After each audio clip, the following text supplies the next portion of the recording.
We're coming to you live from downtown Homestead. This is Talk Visual 305. I have the esteemed honor, and we have one of these guests, that we just have to kind of let my right hand bring him in. But, thank you guys. We want you to like and subscribe. Come on, go to Talk Visual 305. Like, subscribe. We miss you. We want you guys to come on. So if you have any questions or concerns, don't hesitate. Reach out to us. Julio, what do we got? It is an honor for me to introduce this gentleman. He is a brother. He is my fraternity brother of the greatest fraternity of all time, Omega Psi Phi Fraternity Incorporated, Zeta Nu Nu Chapter here in Miami. This gentleman, Cliff Williams, he is also the CEO of Let's Gravel. Let's Gravel is a group travel company that does really great things when it comes to traveling all over the world to some of the most remote places. And Cliff has been able to create this innovative idea to transform the way people travel. Let's give it up for my frat brother, Mr. Demolition Cliff Williams! Man, good morning, good morning, good morning. It's such a pleasure, man. I love the energy. I love the setup. I love the office, by the way. Thank you. So Cliff, for one, we say welcome, and we'd like to bring persons on to give them their flowers, and we want to say thank you for coming on our podcast today. You could have been anywhere in the world, but you chose to be here today. Early, right? And we don't, not only that, we wanted to say, hey, we give our flowers. We like those who are out there leaving their digital crumbs. And when we see that, we acknowledge it, and we'd like to make sure we're giving you your flowers while you're here with us. Thank you. Makes sense? A lot of times people don't take that time out to say thank you for what you're doing in the future, because I heard about those travels, man, and I'm intrigued now. You perked my interest. Yeah. So with that being said, I'll turn it over to my right hand. Let him drop some. No, look, before we start, Cliff made me in the organization, and I look back at all of the memories that I have of the example that he set forth, and that example, it's with me through my life today. So Cliff, not only do you inspire people, but you leave a life-lasting impression on individuals, and you may not even know it. But what you've done in my life is really taught me to look at things differently, and you've created a new path, and I appreciate that. And I look at you as that mentor, that big brother, so thank you for what you've done in my life. Cliff, you're leaving some crumbs, man. I wanted to say, keep doing what you're doing. So give us a little about you, and who are you, man? Clifford Williams, born in Boston, but like many Caribbean parents, Caribbean parents, when the cold got there, my mom decided to move back to Haiti with me, and back in the 80s. And I've been there, and we decided to move back in '97. So coming back in '97, went to middle school, high school, and college, all in Miami, and joined a fraternity 20 years ago, right? And that's actually where the idea started from doing road trips with my fraternity brothers, and all of us getting together and wanting to go to Tallahassee for a big event. And when the day came, when we had 20 in the beginning, all of a sudden it's only 2 of us. Right. We've set up a 15-passenger van. Back then for a college kid, that's really expensive. So usually the trip would just not happen, or we'll be very broke for the next 2 months, right? And back then, and we're talking about 2006, right? Back then, online looking at what exists that can facilitate this, and at the time there was nothing. So the idea was always in my head, and I would shelf it, and then from time to time I'll pick it up when another incident of my friends flaking out happened. So this is kind of like where the idea for Let's Gravel, which is actually a mobile app that's both on iOS and Android, that allows individuals or professionals who organize group trips to get on there and actually execute, accept payments, share itineraries, and communicate all under one app without having to use a multitude of different platforms. Wow. So tell me a little about your travels. You guys kind of grab one of those spike and just throw a dart, right? Going to South Africa. Going on to South America. You know what? In a way, that's kind of how we do it, right? Because one thing is about travel, it's supposed to be fun. It's supposed to be spontaneous, right? So when we're organizing trips, personally, I don't like to do the easy trips, right? We know, for example, if we want to go to Puerto Rico, it's easy. And what I mean by easy is it's an hour away. We go to DR. DR is easy. beautiful hotels. You don't have to do much. I like to create the trips where people are like, man, I don't know how to put this together. Oh man, I don't know how we're gonna do this. And I come in and facilitate it. You want to go on a safari in Zambia? We got you. You want to go camel riding in Morocco, and from being in the city and then spend a night in the desert? We got you. And that's something you guys take along. You go along with. Yes. So it's twofold, right?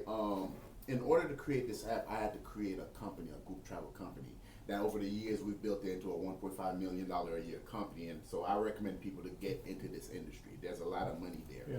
So we created a group travel company. Initially, I was just doing it as research, right? So yes, we do travel with our clients, especially if it's a group of 20 or more. I have staff there, and if it's 30 or more, I got to make an appearance, right? So 30 or more, it's the main show. But yeah, we do travel with them and make sure we give that concierge service, and that's how I was able to do the research in order to create the app. Right. So what is your ideal group? My ideal group is age-wise, of course that has been changing, right? So I've been doing this for 13 years now, right? So 13 years ago, my ideal group was 21 and up, right? And of course we welcome everyone, right? But my ideal group is somebody who enjoys to be spontaneous, who enjoys adventure, and who enjoys actually being open-minded to cultures. I don't want us to be in Indonesia and ask for American food. Right. Let's eat what the Indonesians eat. You know what I mean? So that is my ideal group. People who are fun, professionals, courteous, because it is group travel, right? So everybody, we become one big happy family, and being courteous to each other is great. And time management, not keeping the group waiting when the bus is outside. And you wouldn't believe. Yeah, man. What's going on, everybody? Let's go. I'll meet you at the next stop. And then everybody's looking at me like, we need to leave them. That's it, man. I know, like Royal, you go on this group with them. They go on their tours. Hey, if you're not on there, they give you a certain amount of time. I'll meet you at the next spot. Get it together. So and that's actually one of the things. You have to be the bad guy in a way of speaking, but believe it or not, people respect it because and of course you do it sensibly and everything like that. You do it with tact, right? And what I mean by that is, let's say my group average is about 50 people, right? If we have 50 people and 47 are on the bus, and we have a deadline, we have to leave. But at dinner at night, like, we missed you, but we have to leave because X, Y, Z. And I try to have them put themselves in the other people's shoes, waiting. So we make it fair, and then we have a laugh about it, and they respect it, and then it autocorrects the next day. Everybody's on time. Yeah, because that the ship sails on. Hey, listen, if you let one person slide, you're gonna have 25 people missing the next day. They're not gonna leave on time. And you do land or sea, sea, air. So I focus on land, and actually a lot, because our groups come from all over the world sometimes, and definitely all over the U.S. Right? So we recommend flights. But we don't take care of the flight part because we like people to take advantage of deals, take advantage of points. So we only do land and accommodation and all the tours on location. Copy that. For those of us that are not in the know, right? And if you were coming up through college, you would think that the travel agent industry was on a huge decline, right? And then you take a look at his Instagram, which is Ouj. I mean, your Instagram. Can you spell it out for us? So it's at Oujero, Oujeroo, and on Instagram and Twitter and all the platforms. You take a look at his Instagram, it instantly transcends you into that place, and you want to be there. So I think it's, in my perspective, I think social media has given you a great platform to tell people about these experiences. But I did want to ask, did you have to travel to all these places first so that you understood what the experience was? Because it could get very expensive. That's how it happens too, right? It gets very expensive, and you're a family man. Yeah. Right. So first and foremost, when I met my wife, I appreciate, and that's one of the reasons she became my wife, right? She would encourage me to travel because she enjoys traveling. Okay. She enjoys when I bring back data, right? Right. Hey, this is something we could do. That's right. So yes, personally, I'm not gonna say every group travel agent or every travel agent does this, but because of the nature of my trips, meaning it's a mix of luxury and adventure and wonder, right? And it has to be curated in a certain way. So I like to go and see. Let me give you an example. Our Morocco trip, we've been doing Morocco for 4 years now, right? Yeah. But I visited Morocco 5 years prior. So you already knew Yes. the things to do and not to do in Morocco. Yes, and the prime example is our camel caravan or our camel ride experience. When I went there in Morocco, I was on that camel for 1 hour. When I got off the camel, I was walking like a cowboy with my legs spread apart.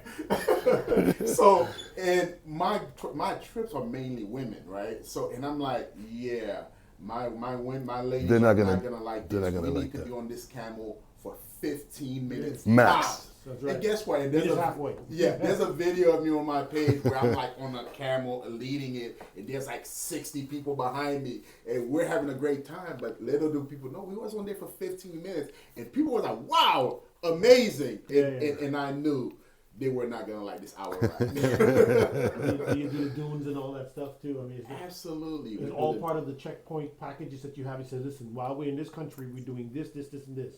And these are the items that we're going. We're not straying away and going off on any individual excursions. It's strictly follow the group. I brought you here. I must bring you back. Absolutely. When I have a group, it's family. So if we're somewhere, I absolutely have to bring you back. But the way we do it is we kind of do it in a hybrid way, depending on the country, because I do go there, I do learn the lay of the land. Yeah. And I know, because let's say we're on a 10-day trip. Not every day is packed with stuff. We have off days, right? And during those off days, we have suggestions of things you can do. Right. So you could go in and if you did a research on something that you wanted to try, you could But go check and in do and it. say so. They don't just Absolutely. You kinda gotta let disappear us off know. the You gotta let us know. 'Cause Yeah. we gotta bring you back. Right. And then on the scheduled days, we have to do those specific scheduled tours.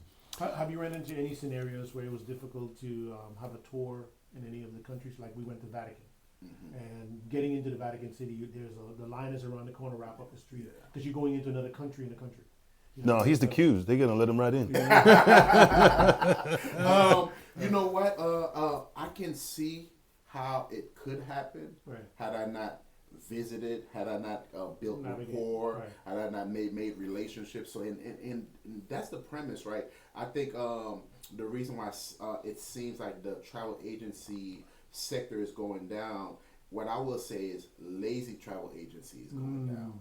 But what we're providing a concierge type of experience to where I've gone there. I met this guy. I've met the owner of this place. I met the head of security of that place. We have a relationship because when I went there, I told him I'm going to bring 100 people here. And all of a sudden, the conversation changes. And then I bring 100 people, year one, year two. So now we're best buds. So the friction that maybe an individual would have, it becomes wholly different. Because when you're traveling with a group, it can be life-changing for a business. Like, for example, if we show up, Americans, we like big portion. We like to order a lot. We show up in a little mom and pop restaurant that's good with 50 people. We may made an impact. The amount of money you make in a year, we may have you make it in a day. So it's powerful, and people respect it. Cliff, is there any favorite? You hold on. Is there any favorites to you? Places you've been or places you haven't been that you would like to go to? So places I do too. Save for last. Places that I have been that I haven't taken a group to is Peru. I actually proposed it on top of Machu Picchu. Drop the crumb, baby. Drop the crumb. Hey, listen. Machu Picchu proposal. It's different. It's different up there. Listen. So I love that place so much. I even organize another trip with my parents-in-law. So I know this place very well. I just haven't executed a group trip there yet. Right. But another place I really enjoy is Bali, Indonesia. Okay. Because the people are they're so warm. Right. Yeah. They're so if you feel the goodness in the people. Right. Genuine. Those are real cultural experiences. Yeah. It's not the fun island, go party. It's this experience that you're. It's really the culture too. I mean, you're really getting to see first-hand knowledge from a concierge perspective. So you're just not traveling. You're just not like one of the other, just kind of willy-nilly around. You kind of target. This is where we're going. This is the time we're going to get up and get there. We have an air-conditioned bus for those, if you don't want the AC with the windows down like in the islands, It's all first class. And one thing we make sure, like in the beginning, right, like 13 years ago, young men, my crowd was a young crowd. We could get away with a 3-star, 4-star hotel. Now, 40, the clientele is very different. It's some of it are people I've known over the years, right? They're high-powered attorneys now. They're important doctors now. They're professionals, so their taste in what they want to experience is different from what they used to. So and then they have a choice. They have a list of things that you kind of shoot to them and say, listen, in this country, here's what we're going to do. Here's the itinerary for this country. And you spit that out to them and they kind of check off, because allergies and other things too. I mean, are you in charge of all of those type of things too? Absolutely. We must know if you're allergic. We don't want to sit you next to someone who just love to eat peanuts, right? just love it. Everyday peanuts. So the way we have it set up, we package and bundle things in such a great way that even if you decide to miss, let's say, today I'm just gonna relax at the hotel. Right. It's still worth it because we package it in such a way that the savings that you get, it's okay if you miss. Right. If you don't feel like joining the group, you're tired today, hey, relax at the hotel. We'll see you later. Your minimum trip time is 7 days? The minimum, I'll say, is 5 days. 10 is actually on a high note. And the premise of that is, if we have to spend more than 6 hours on a flight, we need to spend at least 7 days to 10 days there. Copy. Yeah, well said. So a kid coming out of college that wanted to go back to your college days and kind of start the same career or niche that you're embedded in now. Is it profitable from day one? Because you've got margins in this business, and how would you tell somebody that's interested in getting into the business on how to succeed, and some of the mistakes that you made early on that you tell someone, hey, stay away from this? Absolutely. I definitely think a kid coming out of college, it can be very profitable, right? Especially if you're coming out of college, you still know a lot of people. You still have your friends. Right. So you can make money off the volume, right? And to be honest with you, that's probably why I love 50 and up, 50 people on my trips and up, because right now I'm dealing with the volume and I'm able to actually put a pricing together that's luxury enough, because you have to take care of these clients in a luxurious way from what they're from what they're used to. But a kid out of college, if you have 50 friends and you're taking them to a XYZ place, you can make a lot of money off the volume. But a mistake that I've made initially, and that a lot of people make, is when they're doing group travel, they think that, for example, they think that they have to price it the cheapest possible way.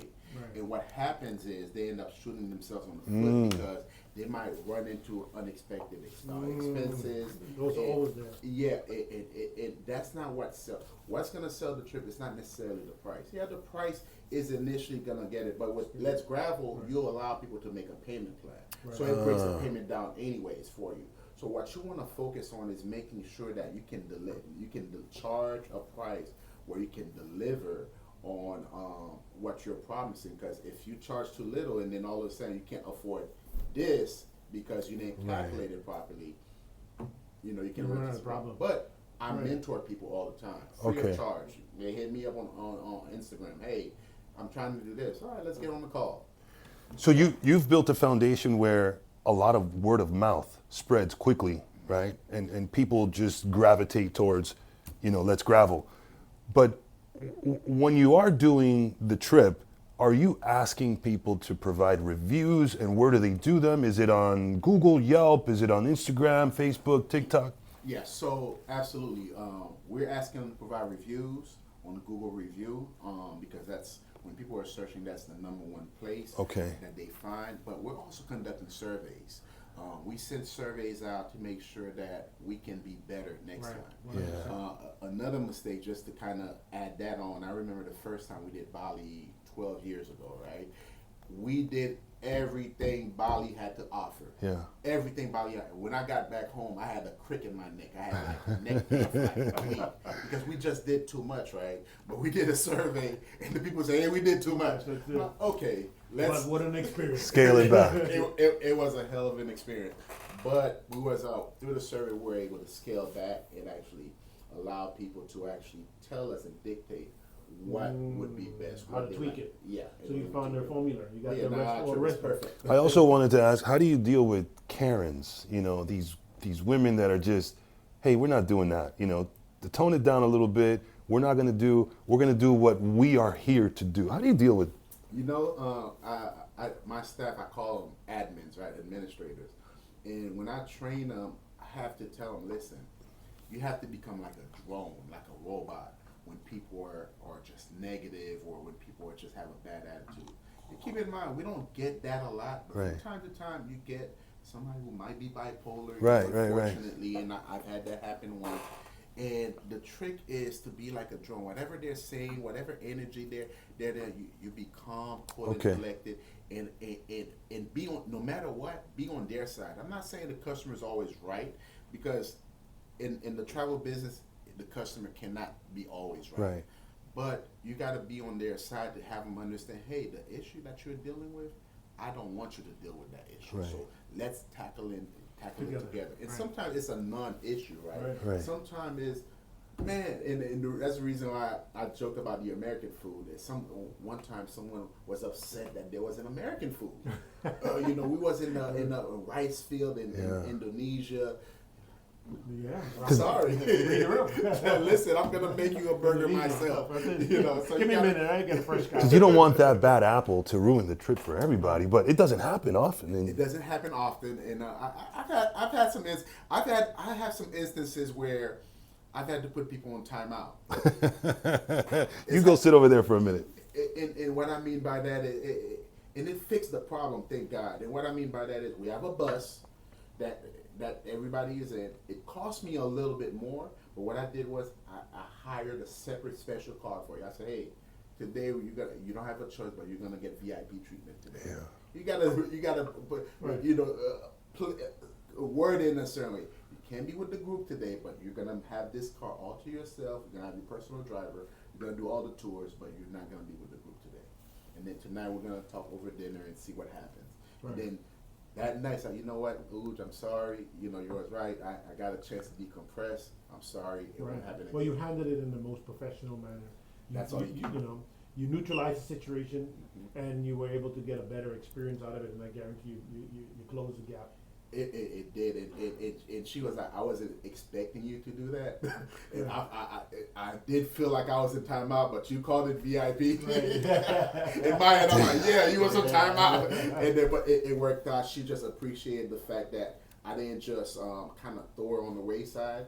I still took care of her, still delivered on what she paid for, and then the group was happy. They was asking, where is she? So you'll see her, and then we're at the location. We just see her walking with her guide.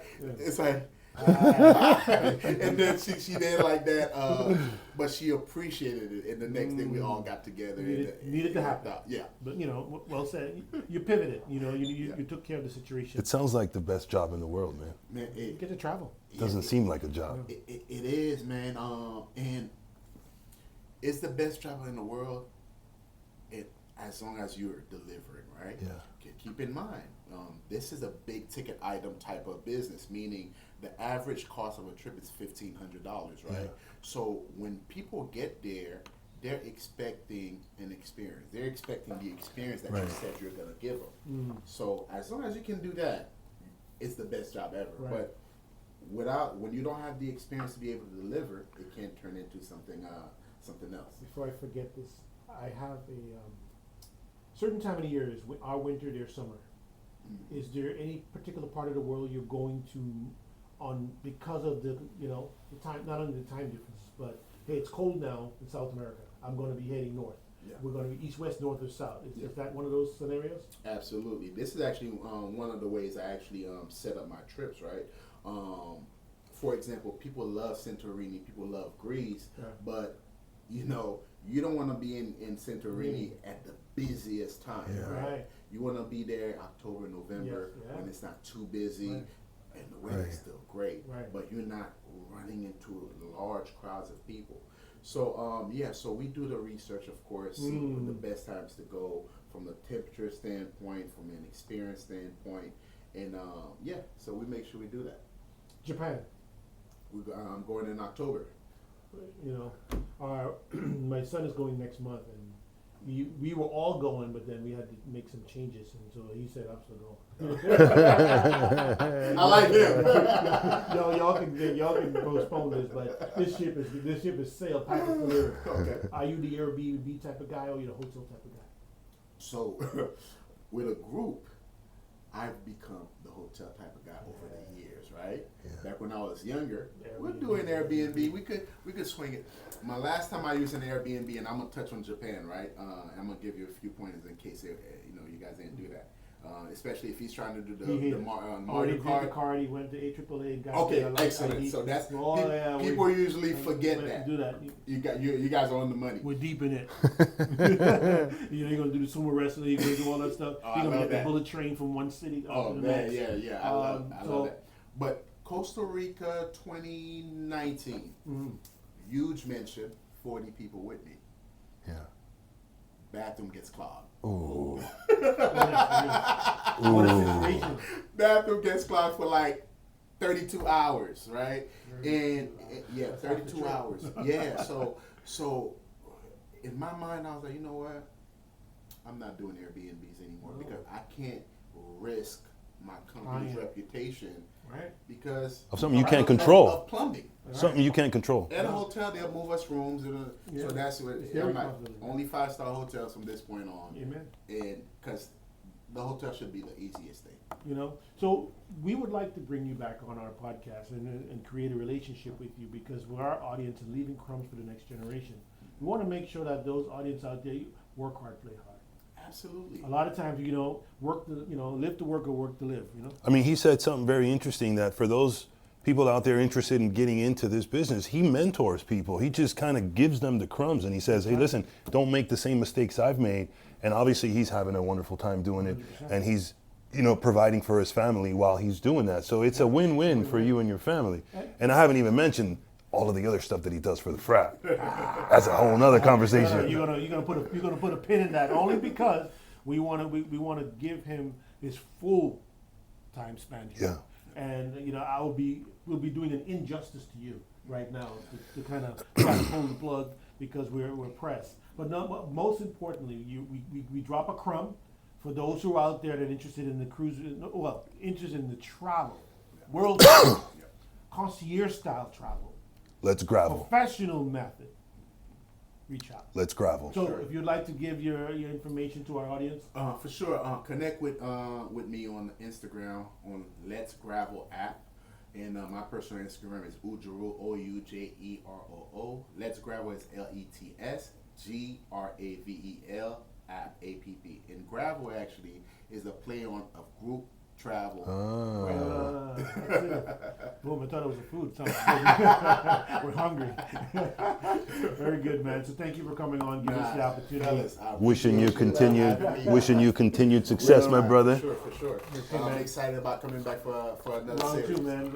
And beyond, we don't want it just to end there. We'd love to hear about your travels, because I've been 20 something years, not 25 quite yet, but 20 years plus cruiser. I'm a cruiseraholic. We just got back 2 days ago. Okay. But we cruise now just to cruise. We go to Europe and just cruise around the Mediterranean, but we just love cruising. Cruising is our thing. They take care of everything. That's it. Let's give it up. Clifford Williams.